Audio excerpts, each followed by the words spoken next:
নমস্কার বন্ধুরা, অপুর পাকশালা অ্যান্ড ব্লগে আপনাদের সকলকে স্বাগত জানাই। আশা করি আপনারা সকলেই খুব ভালো আছেন আর আপনাদের আশীর্বাদে আমিও ভালো আছি।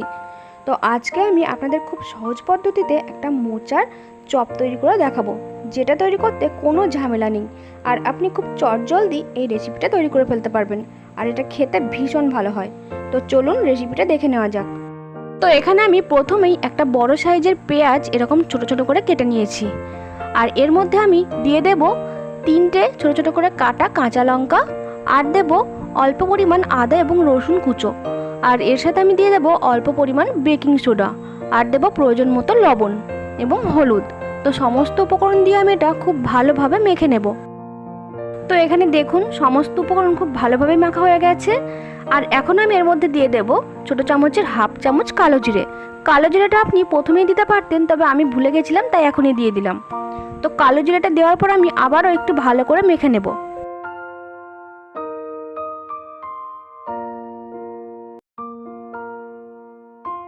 তো এখন দেখুন এখানে আমি মোচাটা দিয়ে দেব। মোচাটা আমি আগেই অল্প পরিমাণ লবণ এবং হলুদ দিয়ে সিদ্ধ করে নিয়েছিলাম। এরপর সমস্ত উপকরণটা খুব ভালোভাবে চটকে মেখে নেব। আর আপনি মোচা মাখার সময় খেয়াল করবেন যে মোচার মধ্যে থেকে জল বার হচ্ছে, তাই এটা মাখার সময় আর কোনো জলের প্রয়োজন হবে না। তো এখানে দেখুন মোচা এবং পেঁয়াজটা খুব ভালোভাবে মাখা হয়ে গেছে।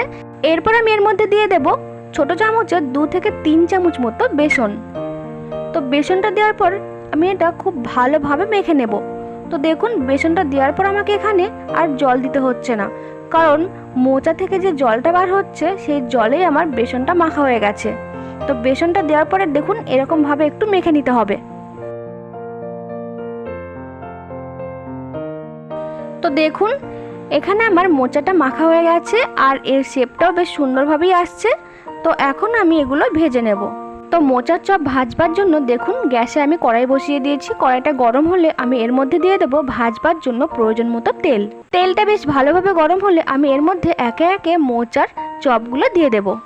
আর হ্যাঁ, তেলটা বেশ ভালোভাবে গরম হলে তারপরেই আপনি মোচার চপগুলো তেলে ছাড়বেন, তা না হলে মোচার চপগুলো তেলে আটকে যাবে এবং ভেঙে যাবে। তো দেখুন মোচার চপগুলো আমি বেশ ভালোভাবে এপিট ওপিট উল্টে ভেজে নিচ্ছি।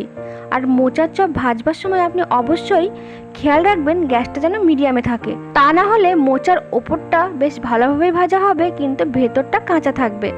তো দেখুন প্রথমে আমি যে মোচার চপগুলো ভেজেছিলাম সেগুলো তুলে নিয়েছি। এখন আমি আবারও বাকি যে চপগুলো আছে সেগুলো ভেজে নেব। তো দেখুন এখানে মোচার চপগুলো আমার প্রায় ভাজাই হয়ে গেছে।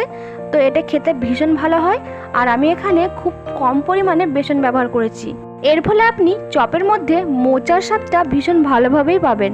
তো এই চপটা খেতে ভীষণ ভালো হয়। তো আপনারা অবশ্যই বাড়িতে ট্রাই করবেন, আশা করি আপনাদের খুব ভালো লাগবে।